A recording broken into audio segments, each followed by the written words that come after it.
Welcome class. तो आज हम करेंगे बेसिक अकाउंटिंग टर्म्स का हमारा अगला जो हमारा वर्ड है वो है ट्रेड रिसीवेबल्स। अब ट्रेड रिसीवेबल्स क्या होता है बच्चों? हम जब भी अपनी बिजनेस से किसी को सामान बेचते हैं, ठीक है, आपने कोई सामान बेचा, कोई गुड्स बेची आपने, और इस पर्सन ने पेमेंट उस वक्त नहीं की, उधार लिखवा दिया। क्या बच्चों? क्रेडिट पे बेचा आपने, क्रेडिट पे, इसे बोलते हैं क्रेडिट पे सेल कर दिया आपने। ऐसे में जब ये आपको पेमेंट करेगा, ये तो पेमेंट कुछ टाइम के बाद करने वाला है आपको, तो इसे हम बोलेंगे ट्रेड रिसीवेबल्स, और ये हमारी एसेट होती है, ये हमारी एसेट होती है, हमारी संपत्ति होती है।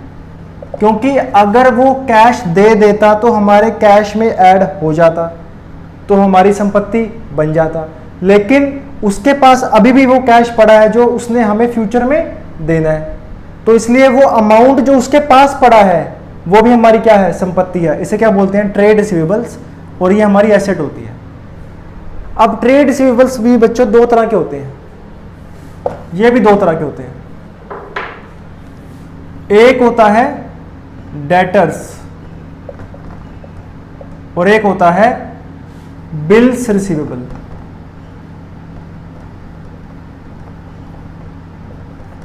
ठीक, एक होता है डेटर्स और एक होता है बिल्स रिसीवेबल।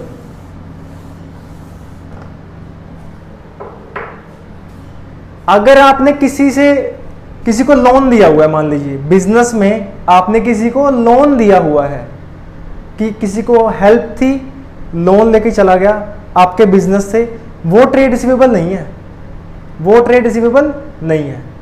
अगर आपने सामान बेचा था और तब उधार बनी है तो बनेगा वो ट्रेड रिसीवेबल। और ये दो तरह की होती है, डेटर्स और बिल्स रिसीवेबल।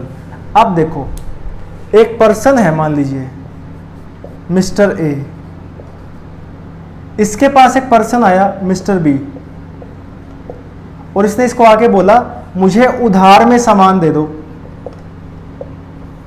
और मिस्टर बी ए आपस में एक दूसरे को जानते हैं, आपस में एक दूसरे को जानते हैं। अब ऐसे केस में मिस्टर ए और मिस्टर बी जब एक दूसरे को जानते हैं, वो बोलेगा कोई बात नहीं, उधार पे ले जाओ, कोई बात नहीं, आप उधार पे ले जाओ, तो वो क्या बन जाएगा? वो बन जाएगा डेटर। वो क्या बन जाएगा? डेटर। अब लेते हैं दूसरा केस। जब मिस्टर बी और मिस्टर ए एक दूसरे को नहीं जानते, एक दूसरे को नहीं जानते, तो मिस्टर ए क्या करेगा? मना कर देगा कि मैं आपको उधार नहीं दूंगा, उधार नहीं दूंगा आपको मैं, क्योंकि मैं आपको जानता ही नहीं हूं। तो इसका एक सॉल्यूशन निकल के आया, और सॉल्यूशन क्या निकल के आया? मिस्टर ए एक बिल ड्रॉ करेगा, इसके ऊपर एक बिल ड्रॉ करेगा, जिसके ऊपर वो मिस्टर बी साइन करेगा, जिसके ऊपर मिस्टर बी साइन करेगा, और साइन करके इसको वापस लौटा देगा, साइन करके इसको वापस लौटा देगा। और उस बिल में लिखा होता है, एक फॉर्मेट होता है बच्चों, फॉर्मेट होता है, उस बिल में लिखा होगा अमाउंट, बिल ड्रॉ किसने किया? इसने किया, ए ने। पे कौन करेगा? बी करेगा, दोनों के नाम, दोनों के साइन। अगर मिस्टर, और उसमें डेट भी मेंशन होती है कि कितने दिन बाद पेमेंट करनी है, मान लो 60 डेज लिखा हुआ है, तो 60 डेज में अगर पेमेंट नहीं होती तो mister A can file case on mister B, तो मिस्टर ए बी के ऊपर केस कर सकता है नेगोशिएबल इंस्ट्रूमेंट्स एक्ट के अंदर, ठीक है। और जब वो केस कर सकता है तो मिस्टर बी को भी डर होगा, क्योंकि इसके पास प्रूफ आ गया, प्रूफ, ये प्रूफ बन गया एक कि आपने उधार में सामान लिया था। इसी प्रूफ को क्या बोलते हैं? Bills receivable. इसके लिए क्या बन जाएगा? ये बिल्स रिसीवेबल, और ये भी इसकी एसेट है, ये भी मिस्टर ए की एसेट है।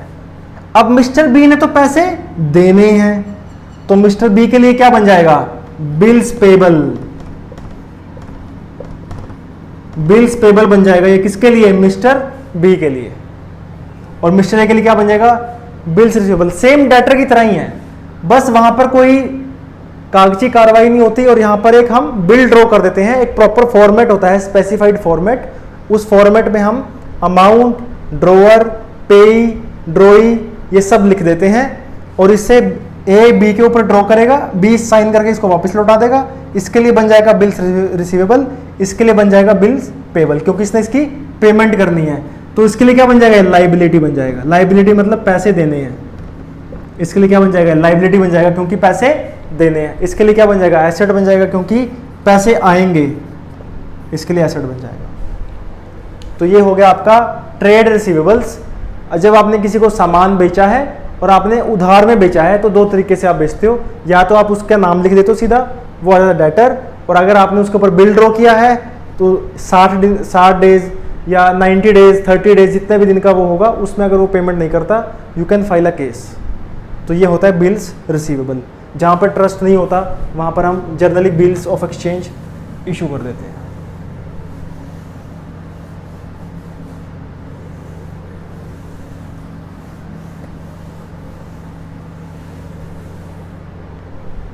इसके बाद जो हमारा अगला टर्म है वो है बच्चों ट्रेड पेबल्स। वो क्या है, ट्रेड पेबल्स।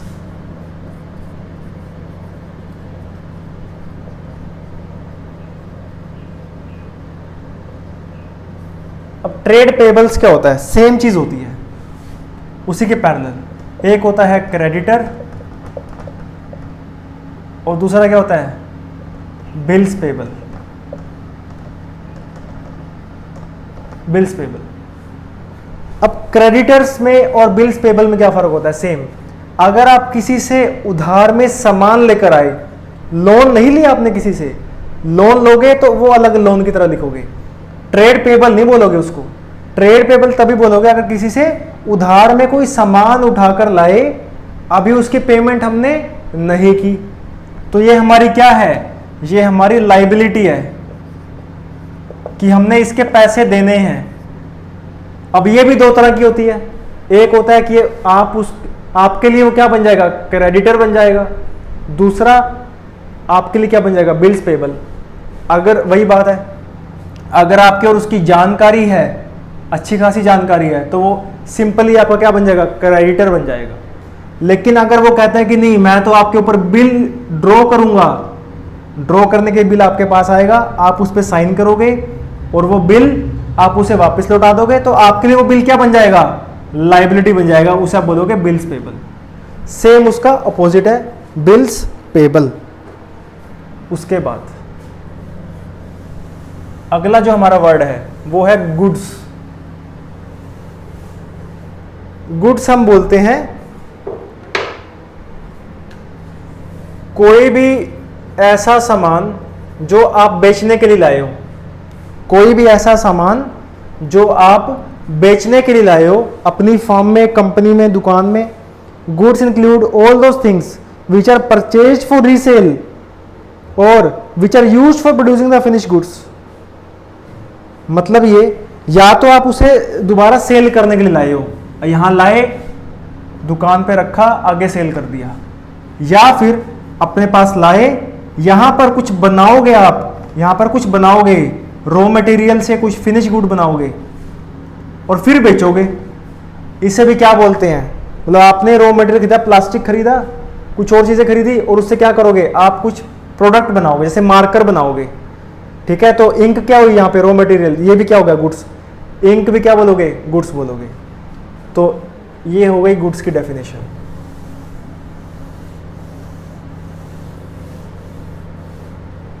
उसके बाद एक वर्ड है कॉस्ट।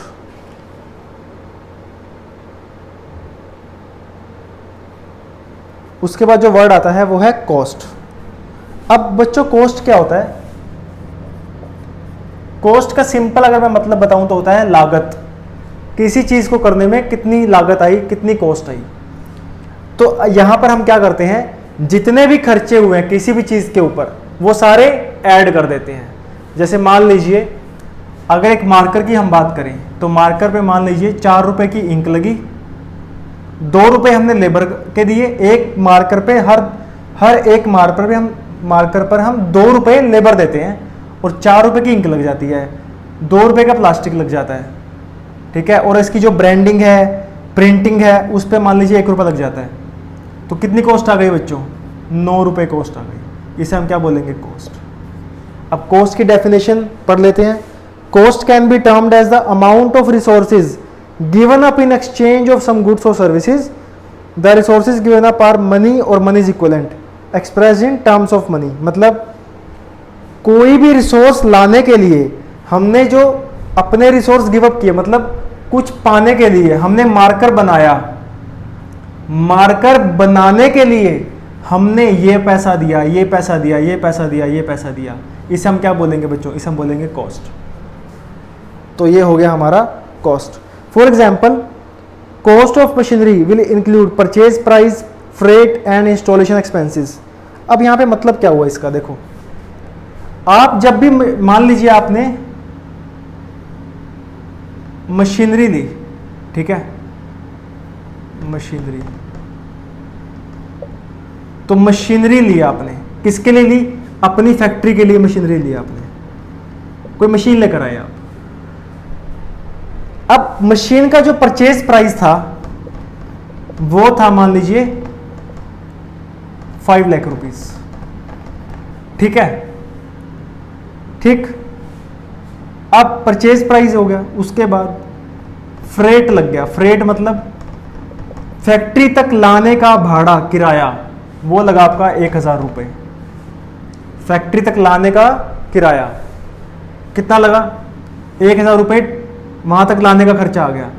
फिर एक मिस्त्री आया जिसने वो इंस्टॉल की और उसने इंस्टॉलेशन एक्सपेंस ले लिए, कितने? 4000 रुपये। 4000 में उसने वो लगाई वहां पर।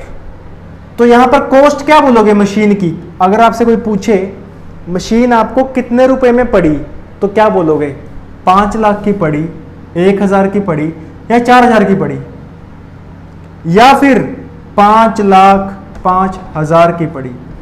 तो यहां पर कॉस्ट कितनी आ जाएगी? 5,05,000, क्योंकि मशीन को लाने से लेकर शुरू करने तक का खर्चा क्या है? मशीन की लागत ही तो हुई ना। हर कोई क्या कहता है? 5 लाख में मशीन ली थी, 1000 रुपये का मेरा भाड़ा लग गया, 4000 में इंस्टॉल हुई, मुझे कितने की पड़ी? मुझे पड़ी 5,05,000 रुपये की पड़ी। तो इसे आप क्या बोलोगे? कॉस्ट। तो ये होती है आपकी कॉस्ट। इसके बाद अगला जो वर्ड हम करने वाले हैं वो है वाउचर।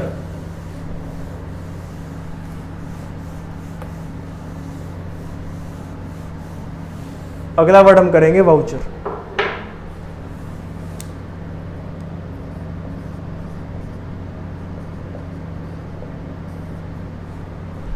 एक बार वाउचर की डेफिनेशन पढ़ते हैं क्या होता है। A voucher is a document which provides authorisation to pay and on the basis of which the business transaction are first of all recorded in the books of account. A separate voucher is prepared for each transaction and it specifies the accounts to be debited or credited. The form of a voucher varies from firm to firm. Since vouchers are printed separately by different firms in their own name, vouchers are prepared by accountant and each voucher is numbered and countersigned by an authorized person of the firm. Sir कुछ समझ नहीं आया, कुछ भी समझ नहीं आया, सब कुछ ऊपर से गया है। चलो बच्चा समझते हैं वाउचर क्या होता है। वाउचर का मतलब होता है एक कंपनी है मान लीजिए, ठीक है, कंपनी में ये बैठा हुआ है एक सीनियर अकाउंटेंट जो अकाउंट्स का हेड है, ये है जूनियर अकाउंटेंट।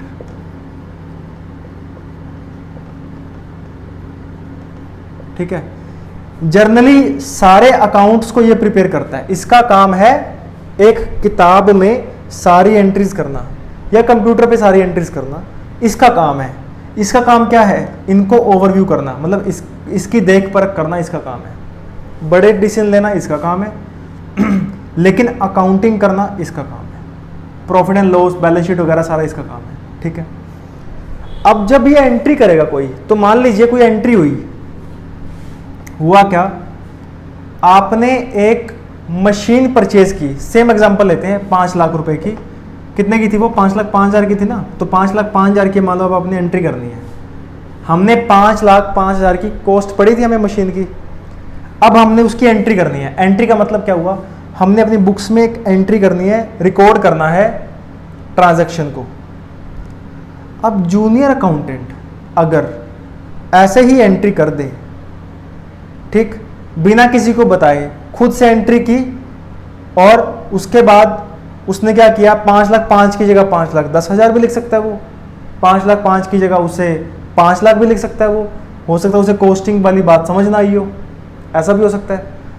तो इसके लिए क्या होता है, हर कंपनी में एक वाउचर बनता है, वाउचर एक परफॉर्मा होता है वाउचर का, हर कंपनी का परफॉर्मा अलग अलग हो सकता है। यहां पर नाम लिखा होता है कंपनी का, मान लीजिए यहां पर नाम आ जाएगा कंपनी का, डेट आ जाएगी, डेट के बाद अकाउंट टू बी डेबिटेड और अकाउंट टू बी क्रेडिटेड आ जाएगा, ठीक है। और यहां पर जूनियर अकाउंट भी साइन करेगा, सीनियर अकाउंटेंट भी साइन करेगा, और अगर कोई और ऑथराइज्ड पर्सन है वो भी साइन करेगा। और जब ये एंट्री कर देगा अपनी बुक्स में, मान लो ये बुक है, बुक में इसने एंट्री कर दी machine account debit to cash, ये जर्नल एंट्री हम आगे समझेंगे कैसी होती है। तो इसने एंट्री कर दी, एंट्री के साथ ये प्रूफ लग जाएगा, ये प्रूफ लग जाएगा, इससे ये साबित हो जाएगा कि एंट्री जेन्युइन है, एंट्री के पीछे जूनियर अकाउंटेंट की भी साइन है, सीनियर अकाउंटेंट के भी साइन है, या फिर सीनियर अकाउंटेंट की जगह किसी ऑथराइज्ड पर्सन के साइन है। तो मतलब कंपनी जिसको भी ऑथराइज्ड पर्सन रखा हुआ है ये उसने साइन कर दिए, तो यहां पे क्या होगा, 2-3 लोगों के साइन हो जाएंगे। अब अगर कल को कोई यहां पर कुछ भी फ्रॉड दिखता है या कल को कुछ भी इसमें गड़बड़ लगती है, तो ये वाउचर को चेक किया जाएगा, और वाउचर में जिसके साइन है उनसे बात की जाएगी कि बताओ आपने साइन किए थे, तो अब बताओ ये गलत है सही है, या आपकी जो भी क्वेरी है आप उससे पूछ सकते हो। तो इसलिए वाउचर बनता है, एक एंट्री का प्रूफ की तरह काम करता है वो, इसे बोलते हैं वाउचर, ठीक है। इसके बाद जो अगला पॉइंट हम करेंगे वो है डिस्काउंट। अब बच्चों डिस्काउंट क्या होता है, तो सबसे पहले डिस्काउंट को समझते हैं। डिस्काउंट किसे कहते हैं? जब भी हम किसी चीज का प्राइस कम करके बेचते हैं उसे हम क्या बोलते हैं? डिस्काउंट। अब डिस्काउंट भी 2 तरह का होता है, डिस्काउंट भी 2 तरह का होता है। एक होता है ट्रेड डिस्काउंट, एक होता है कैश डिस्काउंट। एक होता है ट्रेड डिस्काउंट, दूसरा कैश डिस्काउंट। अब इसका मीनिंग क्या होता है सर?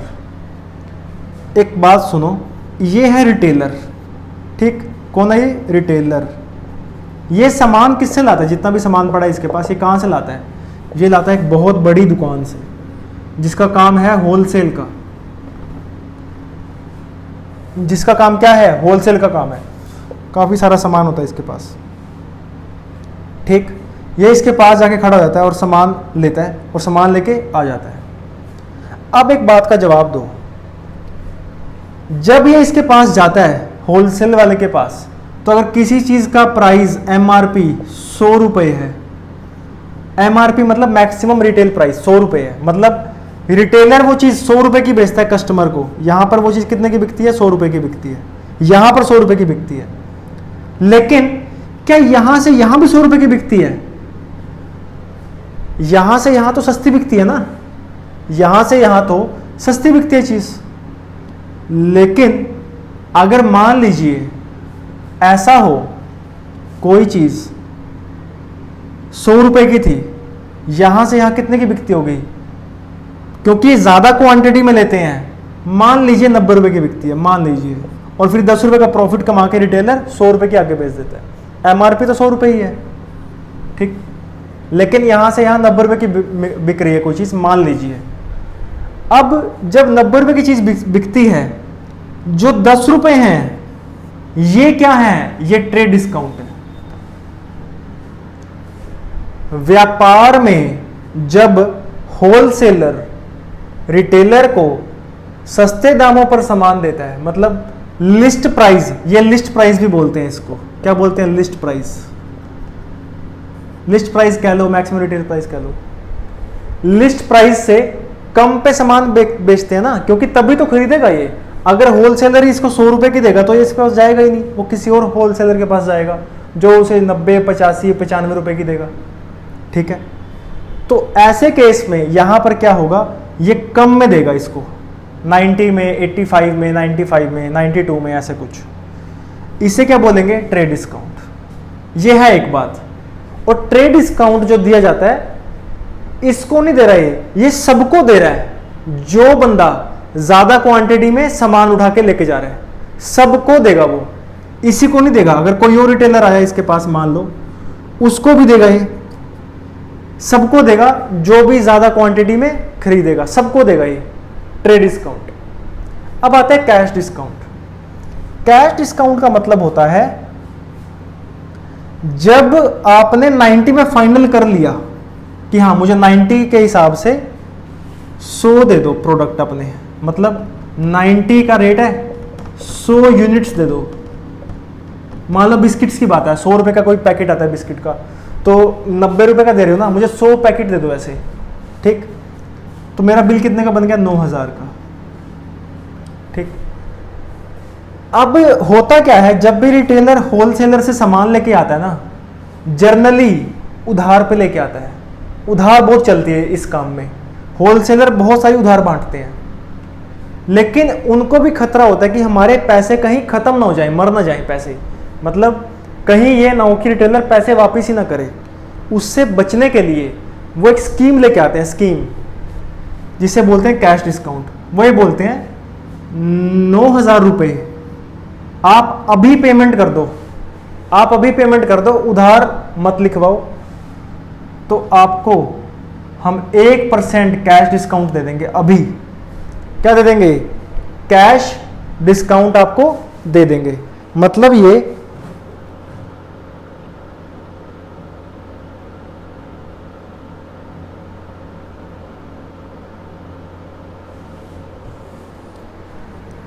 कि हम क्या चाहते हैं, यहां पे उधार हमारी कम से कम बटे और ज्यादा से ज्यादा पैसा हमारे पास रहे।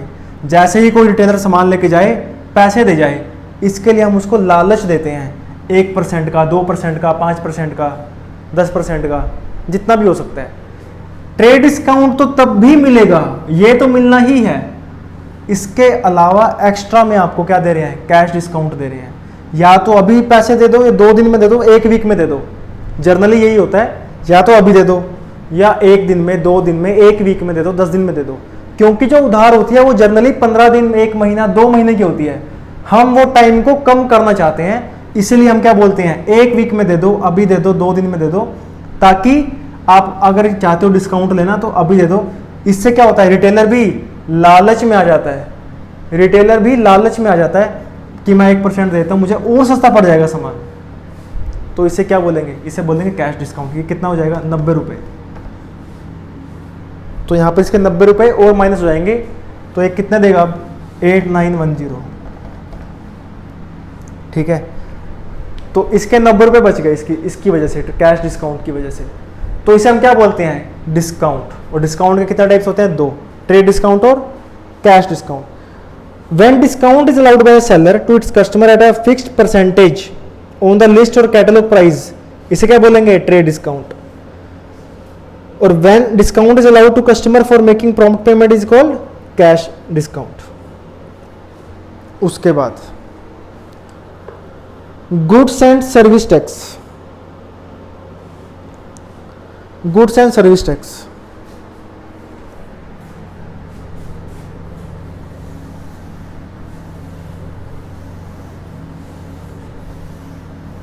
इसको हम डिटेल में करेंगे आगे, पूरा चैप्टर आएगा इसके ऊपर, गुड्स एंड सर्विस टैक्स का।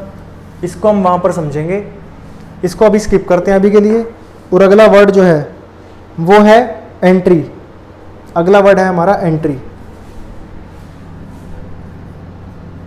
इश्क दी गली विच नो एंट्री। अब एंट्री क्या होता है बच्चों? एंट्री का मतलब होता है आपकी जो बुक्स ऑफ अकाउंट है, मान लीजिए बुक्स ऑफ अकाउंट है, यहाँ पर जब आप एंट्री करते हो, आप एक एंट्री करते हो, मान लो machine account debit to cash account. Journal entry कैसे करते हैं हम आगे समझाएंगे, पर आपने एक एंट्री कर दी, आपने कोई भी ट्रांजैक्शन को रिकॉर्ड कर लिया with amount, with everything, debit क्या करना है, क्रेडिट क्या करना है, ये सब आपने नोट कर लिया, इसे क्या बोलेंगे, एंट्री। इसे हम क्या बोलेंगे, एंट्री। इसके बाद अगला एक वर्ड आता है बैड डेब्ट्स। बैड डेब्ट्स,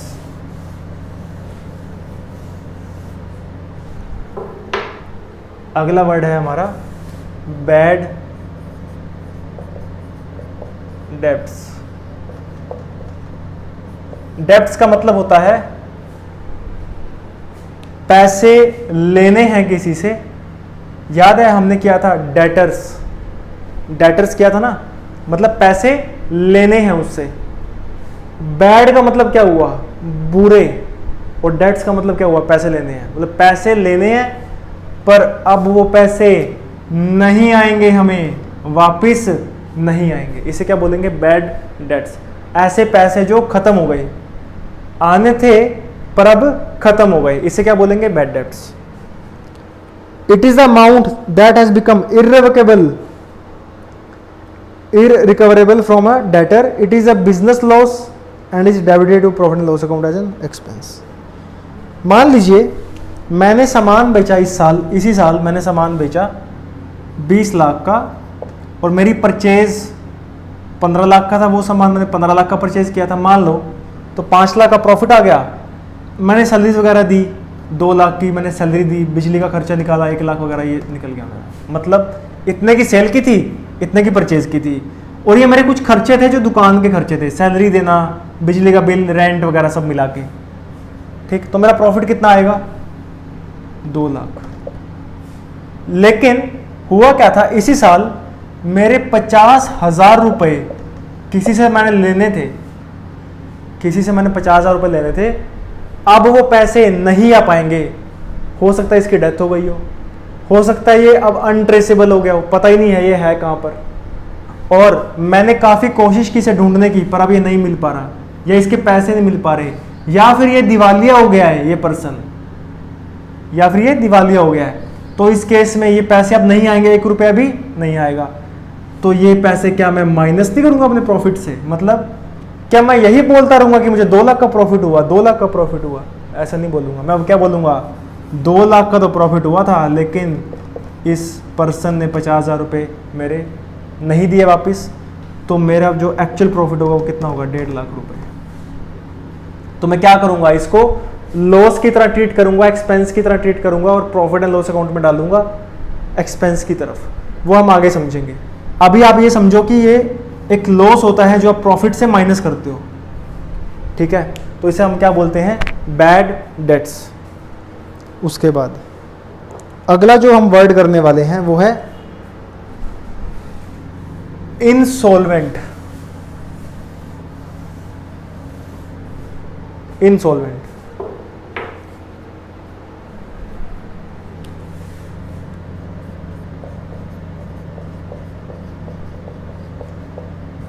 अब इंसॉल्वेंट क्या होता है बच्चों? अभी अभी मैंने आपको बताया भी है बच्चों। इंसॉल्वेंट का मतलब होता है, एक पर्सन है, मान लीजिए कोई मिस्टर ए, ठीक।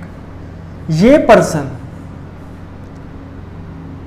के पास संपत्ति है 20 लाख रुपए की, इसके पास संपत्ति है, लेकिन मार्केट में इसने पैसे देने हैं कितने, 4 करोड़ रुपए, बैंक का लोन, लोगों से उधारी, और पता नहीं क्या क्या। तो इसके बाहर मार्केट में जाने हैं 4 करोड़ रुपए, हैं इसके पास 20 लाख रुपए, जिसमें एक छोटा सा प्लॉट है इसके पास, कुछ कैश है, कुछ गोल्ड है, ये सब इसके पास है।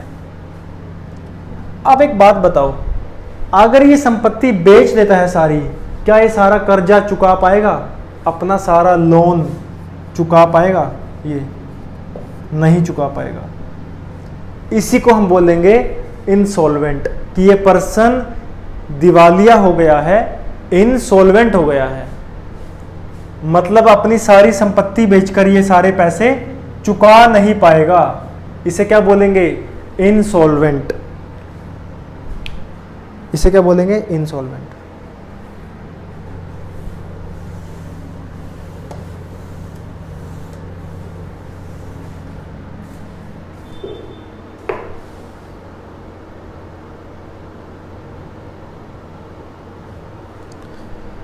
उसके बाद एक वर्ड आता है स्टोर्स।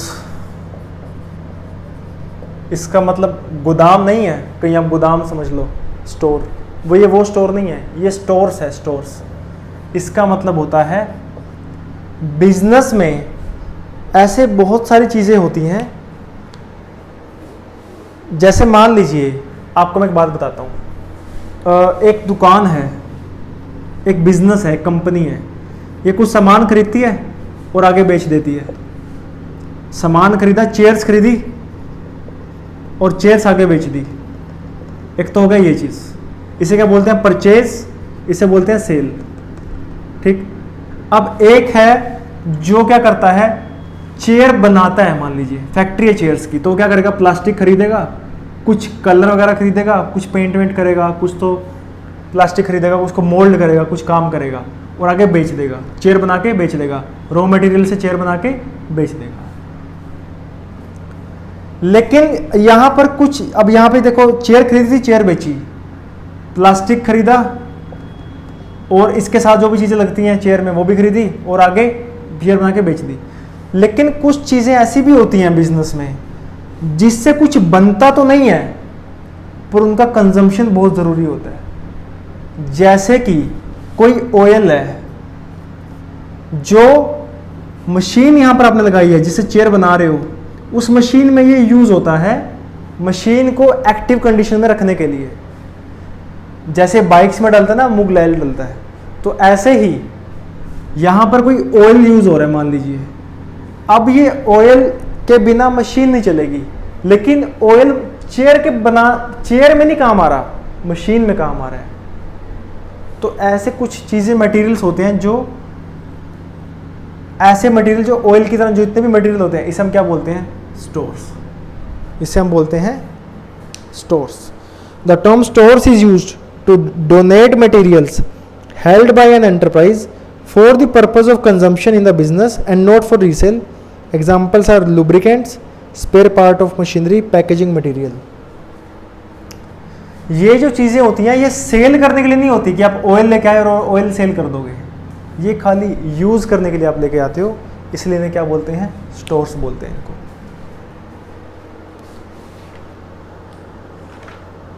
उसके बाद है अगला रिवेन्यू।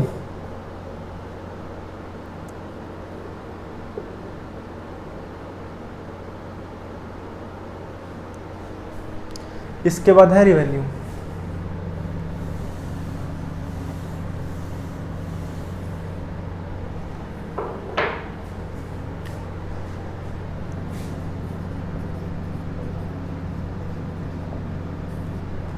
रिवेन्यू का मतलब होता है जो भी आपने सामान बेचा, जो भी आपने सामान बेचा, वहां से जो भी पैसे आए, टोटल पैसे, वहां से जो भी पैसे आए, टोटल पैसे, उस अमाउंट को क्या बोलोगे? Sale amount. और सेल अमाउंट का मतलब होता है रिवेन्यू। आपने मान लो 5,000 रुपए का इस पर्सन को बेचा सामान, 5,000 का इसको सामान बेचा। अब ये आपको कैश देगा या उधार लिखवा देगा, तो आपने 5,000 का सामान बेचा ना, तो 5,000 आपका हो गया रिवेन्यू। प्रॉफिट नहीं, प्रॉफिट थोड़ी ना होगा 5,000 रुपये, प्रॉफिट तो कुछ और होगा ना। 5,000 में से माइनस करोगे ना जितने में खरीदी थी आपने, तो 5,000 तो सेल है, सेल में से माइनस करोगे कॉस्ट तो प्रॉफिट आएगा। लेकिन इसको क्या बोलोगे? इसे बोलोगे रिवेन्यू, इसे बोलोगे रिवेन्यू। अब खाली रिवेन्यू में ये नहीं आता सेल अमाउंट, और भी चीज़ें आती हैं। जैसे कि आप जब बिजनेस चला रहे होते हो, आप खाली सामान बेचकर नहीं पैसे कमाते, आप 2-3 चीज़ें और भी कर सकते हो साथ में। क्या कर सकते हो? मान लो आपने अपने बिजनेस के नाम से दो लोगों की कोई डील करवा दी, कोई प्रॉपर्टी की डील करवा दी, कोई गाड़ी की डील करवा दी, उससे आपको क्या मिलती है? कमीशन मिल जाती है, कोई फीस मिल जाती है। वो भी किस में आता है? वो भी रेवेन्यू में आता है। वो भी किस में आता है? रेवेन्यू में आ जाता है। आपने किसी को ब्याज पर पैसे दे दिए अपनी दुकान से, दुकान पे एक्स्ट्रा कैश पड़ा हुआ था, आपने कहा ठीक है कोई बात नहीं, ये पैसे ले जाओ, मुझे टाइम से टाइम ब्याज देते रहना। वो जो पैसा होगा उसे क्या बोलोगे? जब वो पैसा आएगा उसे क्या बोलोगे? इंटरेस्ट को। उसे भी क्या बोलोगे? रिवेन्यू। ठीक, तो ये हो गया आपका रिवेन्यू। अब एक वर्ड और आता है इसमें, revenue from operation. Revenue from operations. Operations ही वो वाले ऑपरेशन नहीं है जो डॉक्टर करता है। यहां पे ऑपरेशंस का मतलब है, अगर आपका काम, मान लीजिए चेयर्स बेचने का काम है आपका, आप चेयर खरीदते हो, चेयर्स आके बेच देते हो, तो आपके लिए चेयर बेचकर जो पैसा आएगा उसे बोलोगे revenue from operations. Revenue from operations. इसमें कमीशन, इंटरेस्ट वगैरह नहीं आएगा। इसमें इंटरेस्ट, कमीशन वगैरह, फीस वगैरह नहीं आएगा। इसमें खाली वही आएगा जो आपने सामान बेचा है, वहां से जो पैसा आया, खाली वो पैसा यहां पर आएगा। इसे आप क्या बोलोगे? Revenue from operation. तो रिवेन्यू एक बड़ा वर्ड है, बिगर वर्ड है, वाइडर टर्म है, और ये एक स्मॉल टर्म है, नैरो टर्म है। ठीक है। Revenue in the accounting means the income of a recurring nature from any source. It consists of amount received from sale of goods and from service provided to customer. It also includes receipt of rent, commission, dividend, interest. Revenue is related with day-to-day affair of business and should be also be regular in nature. As such, अब ये line ध्यान से सुनना, as such the amount of capital introduced by the proprietor or borrowing loan is not revenue. मतलब जब business का owner business में पैसे डालता है उसे रिवेन्यू नहीं बोलते, और जब कोई आपको उधार में कोई पैसा देता, लोन देता है, उसे भी क्या नहीं बोलते? रिवेन्यू नहीं बोलते। उसे रिवेन्यू नहीं बोलते। उसे क्या बोलते थे? Capital receipt. याद है ना, कैपिटल रिसीट बोलते थे उसको। उसके बाद एंटिटी, उसके बाद अगला जो वर्ड है वो है एंटिटी।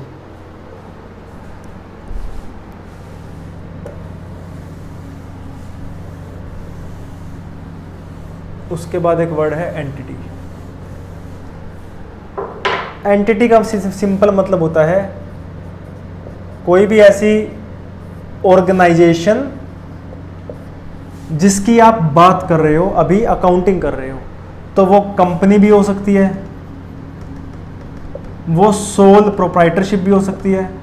अब बच्चों, सोल प्रोप्राइटरशिप क्या होता है? अगर एक ऐसा पर्सन जो अकेला दुकान चला रहा है, अकेला मालिक है दुकान का, या पूरे बिजनेस का अकेला मालिक है, उसका कोई पार्टनर नहीं है, उसे आप बोलते हो सोल प्रोप्राइटर। अकेला ओनर, अकेला, सोल मतलब अकेला, प्रोप्राइटर मतलब ओनर, सोल ओनर, अकेला ओनर, या फिर पार्टनरशिप है। कैसे भी आप बिजनेस कर रहे हो, कंपनी बना के कर रहे हो, सोल प्रोप्राइटरशिप से कर रहे हो, पार्टनरशिप से कर रहे हो, इन सबको क्या बोलोगे? एंटिटी बोलोगे। इन सबको क्या बोलोगे? एंटिटी।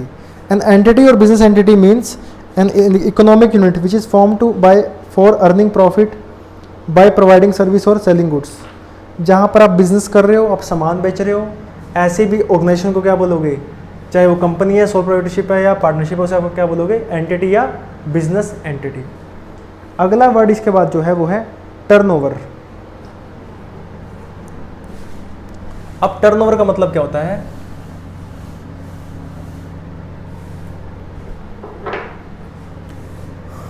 अगला वर्ड है टर्नओवर।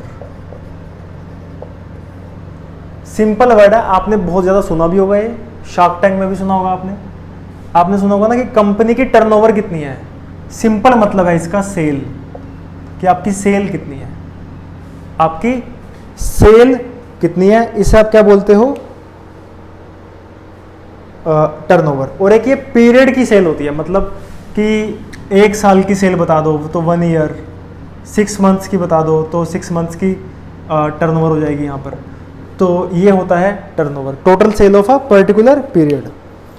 उसके बाद लाइव स्टॉक, लाइव स्टॉक का मतलब होता है कुछ बिजनेस ऐसे होते हैं जिनके पास कुछ एनिमल्स होते हैं।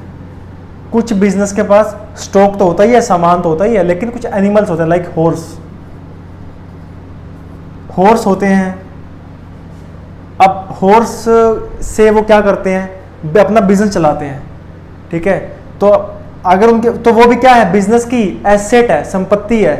तो इसे भी क्या बोलोगे आप, इसे आप बोलोगे लाइव स्टॉक। इसे आप क्या बोलोगे, लाइव स्टॉक। क्योंकि ना तो ये प्लांट एंड मशीनरी बोलोगे, ना इसे क्या फर्नीचर ये सब में तो आएगा नहीं, तो इसके लिए अलग नाम दे दिया। अगर आपके पास कुछ एनिमल्स हैं जिनको आप बिजनेस में यूज कर रहे हो for the purpose of business, तो आप उसे बोलोगे लाइव स्टॉक, ठीक। इसे आप बोलोगे लाइव स्टॉक। इसके बाद अगला वर्ड है इन्वेस्टमेंट्स। इन्वेस्टमेंट्स आज का लास्ट वर्ड है, जो बेसिक अकाउंटिंग टर्म्स का आपका जो लास्ट वर्ड है वो है इन्वेस्टमेंट्स। अब इन्वेस्टमेंट्स क्या होता है,